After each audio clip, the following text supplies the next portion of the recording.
আসসালামু আলাইকুম আমার ভাই বোনেরা, বন্ধুরা, কেমন আছেন সবাই? আশা করছি সবাই ভালো আছেন। আমরা তো আল্লাহর রহমতে ভালো আছি। এই তো আপনাদের সাথে আজকে দুপুরের কিছু রান্নাবান্না শেয়ার করব। এখানে দুন্দুল দিয়ে শোল মাছ দিয়ে রান্না করব। শোল মাছগুলো অলমোস্ট বসিয়ে দিয়েছি, সব পেঁয়াজ কাঁচামরিচ সব ধরনের মশলা দিয়ে বসিয়ে তারপরে দুন্দুলগুলো কেটে ধুয়ে পরিষ্কার করে মাছেরগুলোর সাথে দিয়ে দিলাম। এই তো মাছগুলো সাথে দিয়ে তারপরে নেড়ে চেড়ে কিছুক্ষণ ঢাকনা দিয়ে দিচ্ছি। এই পাশে আমাদের আরেকটা তরকারি হচ্ছে, তো সেটা নাইবা বলি। দুপুরের রান্না বান্না আর কি করব। তো আমার ভিডিওগুলো আপনাদের কাছে কেমন লাগে জানাবেন। তো এখানে দুন্দুলগুলো তো খুব নরম, দুন্দুল হচ্ছে নরম তরকারির সাথে দিলেই মিশে যায়, মানে এক হাঁড়ি বসালেও অল্প একটু হয়ে যায়। এতে তারপরে শোল মাছের মাথা, লেজ, পিস সব কিছুই আছে এর সাথে। তো দুন্দুলের সাথে একদম মিশে একাকার হয়ে যাচ্ছে তরকারিটা। দুন্দুল তরকারি শীতের সবজি অনেক ভালো লাগে খাইতে। শোল মাছ দিয়ে তো কথাই নাই। তো রান্না করতেছি শোল মাছ দিয়ে, দুন্দুল দিয়ে আজকে। তো কি সুন্দর হয়েছে তরকারির কালারটা। শীতের দিনে এরকম গরম গরম সবজি দিয়ে ভাত খেতে কার না ভালো লাগে, আমার কাছে তো খুবই ভালো লাগে। তারপর এখন একটা শাক ভাজি করব। সরিষার তেল বসিয়ে দিয়েছি, এটা মূলত মূলার শাক।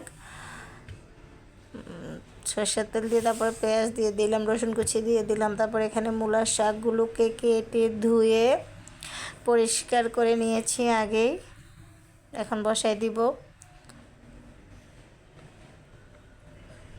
এই তো এখানে পেঁয়াজ রসুন কুচি কুচি করে সরিষার তেলের সাথে একটু ভেজে নিচ্ছি। একবারেই বসিয়ে দিব শাকটা। তো কিছুক্ষণ পেঁয়াজ রসুনটা একটু ভাজা ভাজা হয়ে গেলে শাকগুলো দিয়ে দিব। এই তো এখন কেটে রাখা শাকগুলো দিয়ে দিচ্ছি। শাক সবজি খেতে সবাই পছন্দ করে, তাই না? তারপরে পরিমাণ মতো লবণ দিয়ে দিচ্ছি। এখানে একটু হলুদের গুঁড়ি দিয়ে দিচ্ছি। এখানে দিয়ে দিতেছি কাঁচামরিচ। তারপর দিয়ে একসাথে মিশিয়ে নিতেছি নেড়ে চেড়ে। কি সুন্দর লাগছে দেখতে, খেতেও অনেক মজা হয়েছে শাকটা। শীতের দিনে শাক, শীত তো চলে এসেছে প্রায়। তারপরে তো শাকটাকে একটু নেড়ে চেড়ে নিচ্ছি।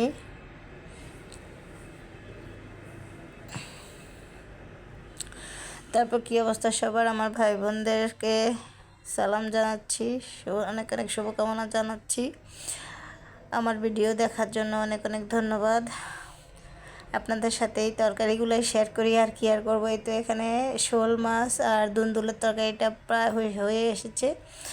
কি সুন্দর লাগছে দেখতে কালারটা। এই তো শাকটা প্রায় হয়ে গিয়েছে, একবারে বসিয়েছি, হয়ে গিয়েছে। এখন একটা বাটিতে তুলে নিচ্ছি। অত বড় কড়াইতে রাখার দরকার নাই, রান্নাবান্না হয়ে গেছে। তো এখন বাটিতে তুলে নিচ্ছি, তারপরে টেবিলে খাওয়ার জন্য নিয়ে যাব। এই জন্য বাটিতে শাকগুলো তুলে নিলাম। কেমন হয়েছে শাকটা দেখতে বলেন তো? খুবই ইয়াম্মি মনে হচ্ছে, তাই না? এরকম শাক হলে এক প্লেট ভাত এমনিতেই খাওয়া যায়।